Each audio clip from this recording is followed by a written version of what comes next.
سڵاو بینەرانی ئازیزی تەلەڤیزیۆنی کۆمەڵە، ئەم کاتە و هەموو کاتێکی ژیانتان پڕبێت لە شادی و کامەرانی. ئازیزان لە بەرنامەی دیدار و ڕابەوە هاتوینێتەوە خزمەتتان بۆ پێشکەشکردنی بڕگە و بابەتەکانی ئەم بەرنامەیە. خۆشەویستان،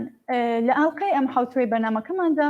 بینەر و بیسەری وتوێژێک دەبن لەگەڵ بەڕێز شاعری ناودار و شۆڕژگێر کاک ئەحمەد بازگر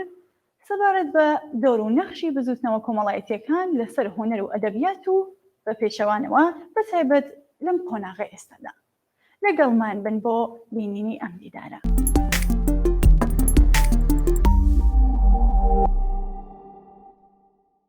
کاک ئەحمەد، سڵاوە لێبێت و زۆر سپاس بۆ بەشداری لەم بەرنامەیە. قوربانت بن چاوانجان، تۆ هەر خۆش بێ و سپاس بۆ بەسەرکردنەوەکەت. بەڵێ زۆر سپاس. کاک ئەحمەد، پێم خۆشە لە سەرەتاوە ڕاو بۆچوونی بەڕێستان سەبارەت بە کاردانەوەی بزوتنەوە کۆمەڵایەتیەکان لەسەر تاکی هۆنەرمەند، شاعر، نووسەر و ئەوانی تر و بە پێچەوانەشەوە بۆمان باس بکەیت. شاعر و هونەرمەند و ئەوگە تۆکتت ئەوانی تر هەمویان بۆ خۆیان تاکی نێو کۆمەڵن، لە کۆمەڵ تەسیر وەردەگرن و تەسیریش دادەنن لەسەر کۆمەڵ. ئەم بزوتنە کۆم ئەو باسێ من و تۆ ئەو ڕۆ زۆرتر سونجی ڕەنجی ئەم بزوتنەوە گەورەی ئەمڕۆی پێوەیە، هەم لە کوردستان و هەم لە ئێران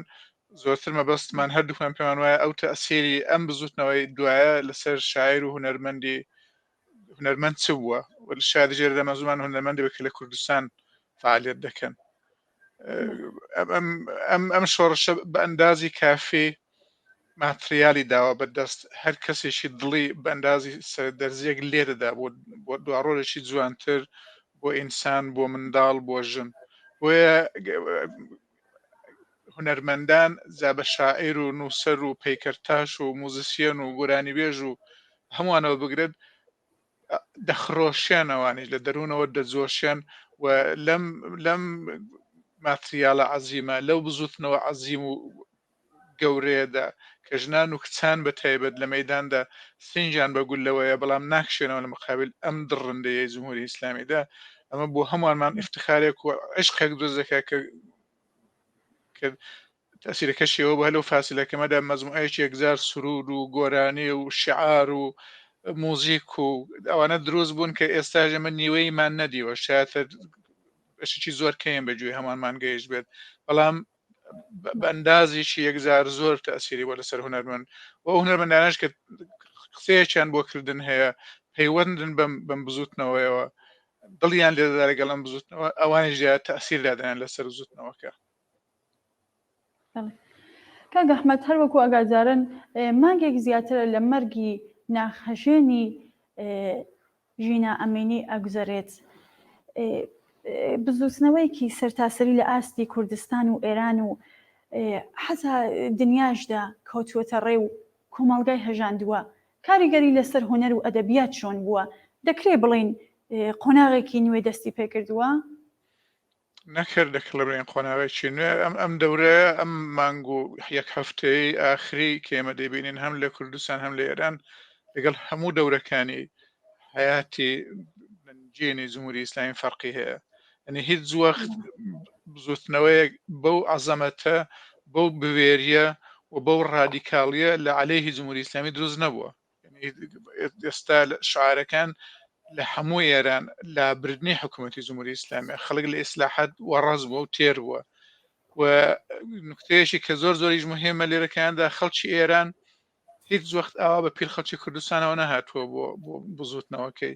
مەرجی نازوێمێرانەی مەحسا جرەقەیەکی لێدا بۆ بزوتنەوەیەکە، بەڵام یەکسەر تەواوی ئێرانی گرتوتەوە و ئێستا کوردستان بۆتە چەشم و سراوی ئێران، کەەوە نکتەیەکی زۆر مهمە. بۆیە من ئەو هەموو زۆر پێ مهمە چون بەداخەوە لە دنیای مەجازیدا کە بۆتە دنیای واقعی بەشێک لە پۆزیسیۆنی هەندێک بنیادەمی، ینی خەڵکیی زۆر لەوێدا زۆرێکی کە تعبیر دەکرێت. ئەگە وریانە بێن بە قسەی هەندێک لا بەلاو نامەڕبوط ڕەنگە فکوس یان تەسویری بزوتنەوەکەش بەلایەکی دیکەدا بچێت. بەڵام تا ئێستا خۆشبەختانە وای لێ نەهاتووە خەڵکی ئێران بەگشتی و خەڵکی کوردستان بە تایبەتی لە مەیداندان و ئەم دەورە ئومێدێکی زۆر دروست بووە بۆی کە جمهوری ئیسلامی نەمێنێ بە پرسیارەکەی تۆ کە لەسەر هونەرمەند و لەسەر هونەر بوو وەگەشتی هونەر و ئەدەبیات یان لەسەر هونەر بەگشتی بەڵام معلومە ئەم دەورەیە هەموو گۆشە و کەناری کوردستان و ئێرانی خۆشاندووە ئەمە لە پرسیارەکەی پێش رازم کردی زۆر سرود خۆڵقاندراون زۆر کاری جوان کراون ئەگە ئینسان بێت لەباری جوانی ناسی ئەدەبی و هونەریەوە سرودەکان بەڕەسی بکەیان گۆرانیەکان لێکداتەوە یان شعرەکان چاو لێ بکە ڕەنگە پڕ لە ناقیس و ناواقیس بن زۆر کەمیان هەبێت زۆر خەوینە بن بەڵام ئەوەی ئێستا کەمترین ئەهمیەتی هەیە هەر کارێکی کراوە کە خزمەت دەکات بە برنەسەری ڕوحیەی خەڵک و پەیوەندی هونەر و ئەو بزوتنەوەی بەیەکەوە گەرمتر دەکات و مەرجی جمهوری ئیسلامی نزیکتر دەکاتەوە لە نەزەمنەوە جێی تەقدیرە و ئینسان دوێ پشتیوانی لێ بکات زۆر کاری بە ئەرزش کراونەوە دەورە کاک ئەحمەد ئەو بەرهەمانەی لەم ماوەیەدا بەرهەمە هاتوون و بەرچاوی جەنابیشتان کەوتون لەبارەی ناوەڕۆک و ئاراستەوە خۆتان چۆنیان هەڵدەسەنگێنن ئەو بەرهەمانەیە تا ئێستا بڵاو بوونەوە لەو مانگو یەک هەفتەیەدا نزیک سل ڕۆژەیە کە ئەو بزوتنەوانە لە گۆڕدان بەشێکی زۆر کەمی بەرچاوی هەموو عالەم کەوتووە هەر کەسەی گۆشەیەکی دیوە ینی کاری یەکجار زۆر کراوە بەڵام هەمووی نەگەیوەتە دەستی هەموو کەس ئەوەندەی کە من دیومە ئەگە بمهەوێ بسمەنیە و ناوڕۆکی ئەدەبی و هەڵسەنگاندنێکی ئەدیبانەی شاعرانەی جوانی ناسانەی زمانەوانی ئەوانە بەشێکی زۆر لەو بەرهەمانە زۆر زعیفن بەڵام ئێستا لە کاتی ئێسەدا ئەسڵەن وەختی ئەوە نیە هەڵیان سنجێنی ئەو بەرهەمانە هەر بەرهەمێک بە زعیفترینەکەشیەوە بگرە کە کۆمەک بکە ببرنە پێش و هاودەنگ بێ لەگەڵ ئەم بزوتنەوە کۆمەڵاتیانێکی ئێستا لەسەر شەقامن ئەمان دەبێت ڕێزیان لێ بگیرێت و هان بدرێن کە ئیدامە پەیدا بکەن ئەمە لە دو ڕۆژە ڕەنگە کەسێک بێت و کارە بکە هێندێک لەم بەرهەمانە ماندگار دەبن ئەین دەمێنەوە لەبەرەوەی کەم قەوین گۆرانی بێ موزیش ساچی لەسەردانەوە شێعرەکەی باشە کەسەکەی نووسێتی بە خۆی دڵی لێدا لەگەڵ بزوتنەوەکە هێندێکیان کاتین بۆ ڕۆژێک بۆ مەسلەیەکی معەن لەسەر نقطەیەک فوکوسی هەیە ئەمانە هەردوو چەند بەندازی کافی ئەرزشیان هەیە یعنی هیچیان لەوەکەی دیکە بە ئەرزشتر نین ئێستا هەمویان باشن وێ من پێم وایە بەجێی ئەم لێکدانەوانەی ئێستا خۆمان سەرقاڵیەوە کە ئیمزانین چ زعیفە و چ قەویە بڵێن دەست خۆش هەر کەسێکی هەر کارێک دەکات بۆ بزوتنەوەیە ئەو بزوتنەوەی سونجی بزوتنەوەی ژنانەیە ئەم سەردەمە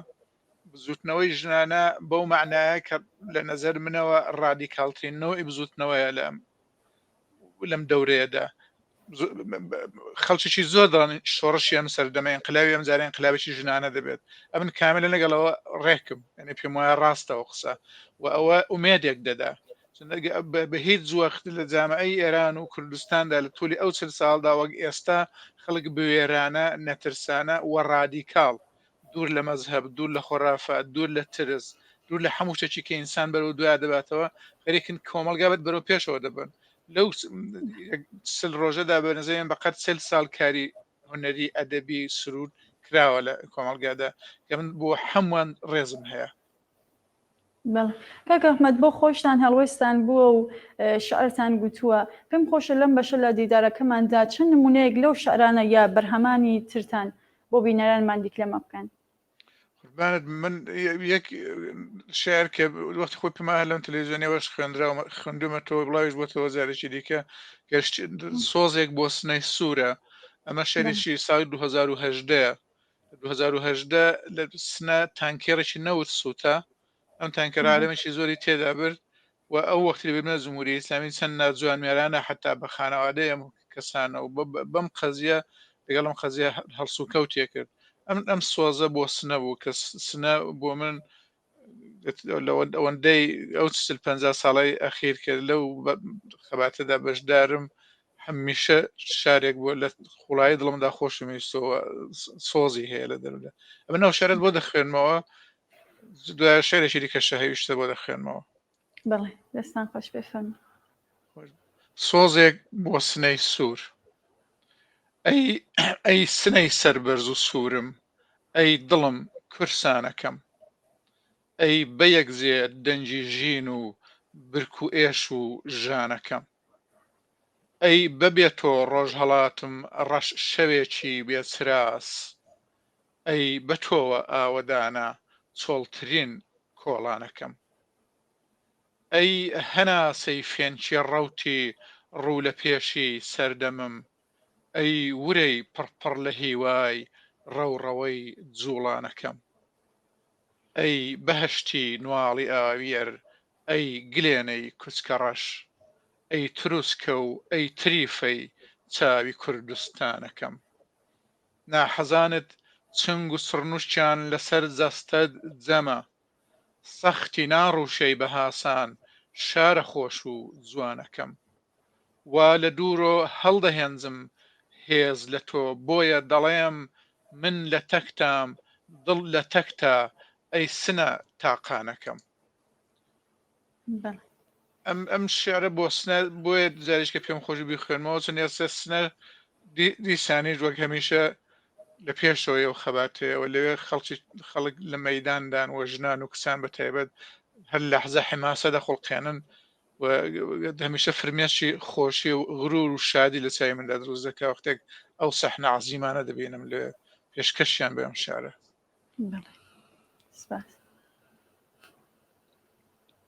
فەرموویە دەتەوێت شارێک کرد هەسێ بخوێنمەوە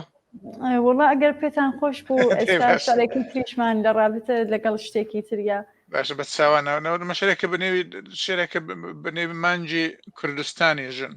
هەرو بەحسێ تاسە بەیەکەوە بوومان لەسەر بەشداری ژنان و ژنانەبوونی ئەم شۆڕشە شێرێکم کتووەکەوە کوتیشم بە زەمادەگە هونەرمەندانە گەنگ گۆرانی بێژانە گیان سروێژێک پێی خۆشە بیکە بە سرود لە نەزەمنەوە دەستیان خۆش بێ و زۆر کارێکی باشاگە بیکەن ئەمە نێویشت بۆ دەخێنەوە ئێستا دەستشاتان خۆش بێ مانجی کوردستانی ژن هێنای لەرزین وڵاتم دەنجی بێ وەستانی ژن سەر لە نوێ بنیاد دەنێین ژین لەسەر دەستانی ژن ڕوو بەرەو هەڵدێرە یەکزێ ڕیش و مەندیل و عەبا دێتە گوێ قرچەی بڵێسەی ئاگرەکەی هەستانی ژن گشت شەقامی ئەم وڵاتە پڕپڕی نرکەی ژنە تشتی خۆر جۆگەی هیوایە و ڕایەڵی مستانی ژن دوای چل و چەند ساڵ خەریکە پرچی جوان سروەی شنە دەچنە ژوانی سەرشەقام و شاری کارستانی ژن هەر بەهارن دێن بەڕێژنە هەر شکۆفەن سوور دەچن زایەڵەی دەنجی ئومێدە و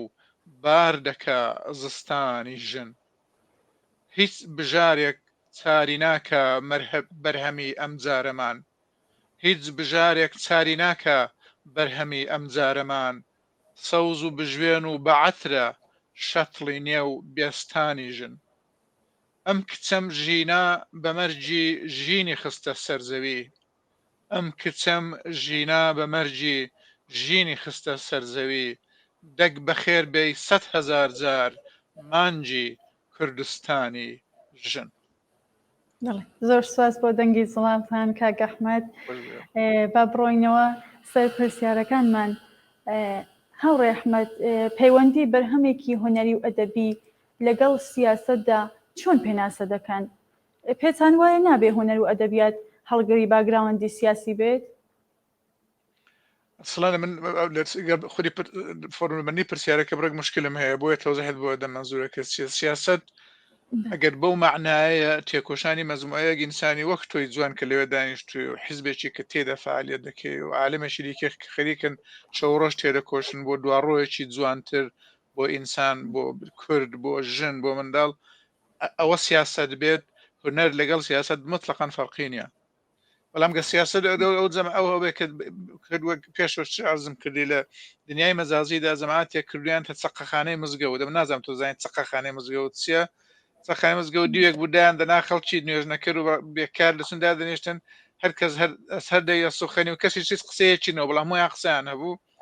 ئەو چەقەخانەی مزگەوتەوە لە دنیای مەجازیدا بووەتەوە یەکە کە براز نێو دەدا میلەتێکی دیکە ئی خۆی زۆر پێگەورەتە لەسەر پەرچەم شەڕ دەکا شعاران دەدات یەک دنیایان ئەگە سیاست ئەوە بێت حاشا ئەگە هونەر تێکەڵ ئەوە ببێت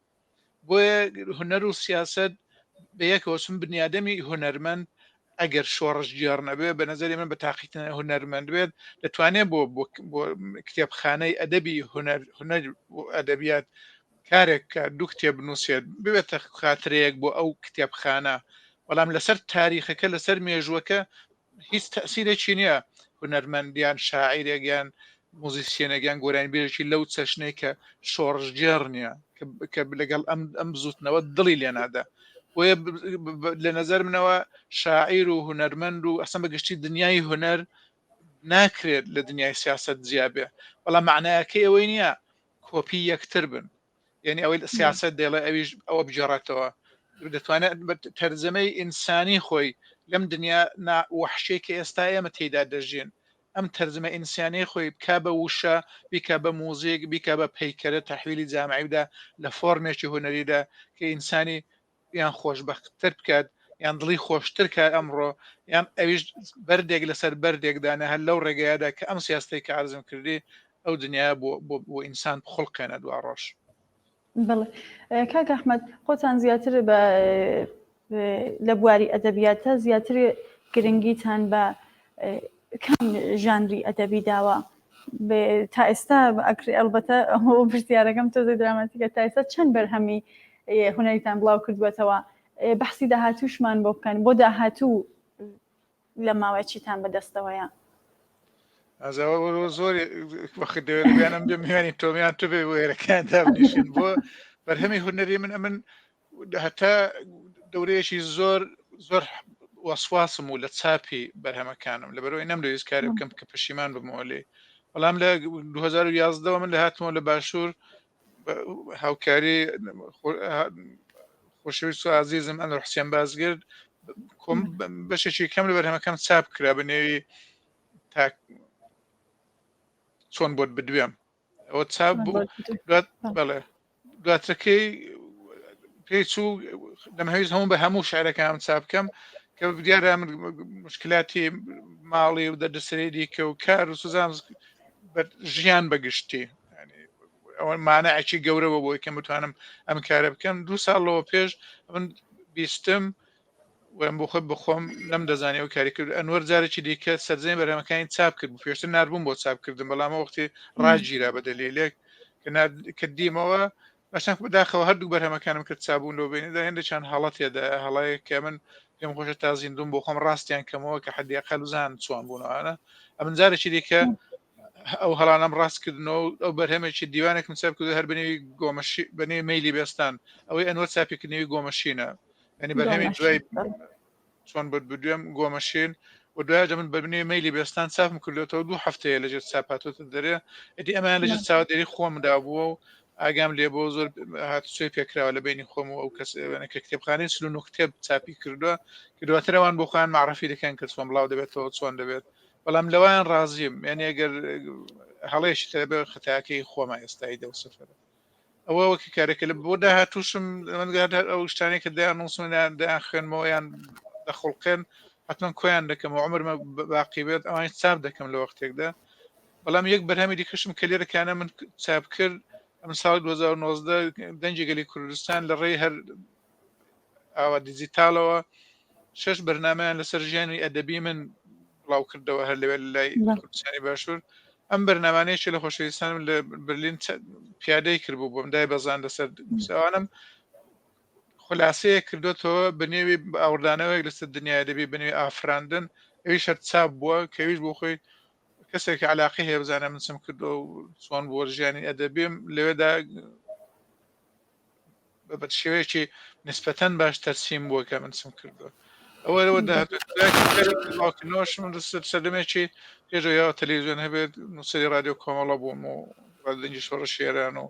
ئەزمایشی زۆر لە هونەرمەندانەی کە ناسراون گۆرانی شێڕووی و بەرهەمی منیان خوێندۆ بڵاویان کردوێتەوە خەڵکیشی زۆریش لە ناوە لوتیان هەیە ئاگام لێیانە و ارتباطم هەیە لەگەڵیان بەڵێ هەر سەرکەوتوو بوون کاک ئەحمەد من پرسیارێکم نەماوە ئەگەر بۆ خۆتان شتێک بە پێویست دەزان کە ئاماژە پێ بکەن فەرمۆن قوربانت بناوە لا منی قسەیەکی دیکەم نێ هەر شاد و سڵامەت بن و دەست خۆش بووە و بەرنامە هەرچەند بە دەردسەر و کەم ئیمکاناتی و بەڕق کوژانەوە بوانە شتێ پەڕ بوو بەڵام دیسانیش خۆشحاڵم کەوا دەتبێنم لەو لایڤ هەر هیوادارم ساغ و سڵامەت بن. زۆر سپاس کاک ئەحمەد، سپاس بۆ بەشداریتان. خۆشبی زۆر سپاس. بڵێ ئازیزان و بینەرانی خۆشەویست، بەم شێوەیە هاتینە کۆتایی بەرنامەی ئەمڕۆشمان. زۆر سپاس کە تا ئێستا بینەرمان بوون. تا دیدارێکی تر و بەردامێکی تر ماڵەوە.